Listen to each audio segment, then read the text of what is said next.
saka ngarep meneh lho.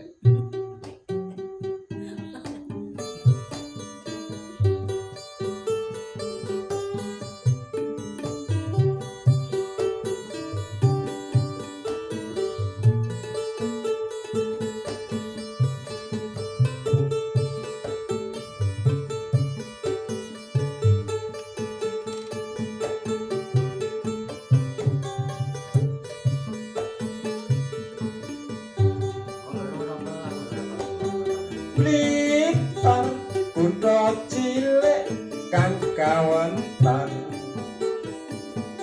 Edi Peni gunung kelut sing ayomi Blitar jaman Jepang nate gempar peta brontak sing dipimpin Supriyadi Blitar nyimpen awune sang nata Majapahit aneng candi Wanatara Blitar nyimpen layane Bung Karno proklamator lan presiden kang sepisan ana crita Carepate Gajah Mada kang wis bisa nyawiceke Nuswantara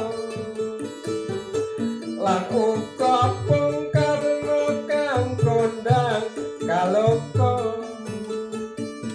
aneh klapa Blitar mbiyen cilik mula ora mokal Blitar tapi kembang lambe ora mokal akeh kang padha nyatake yen to geni ngurupake semangate yen to banyu ngurupake patriote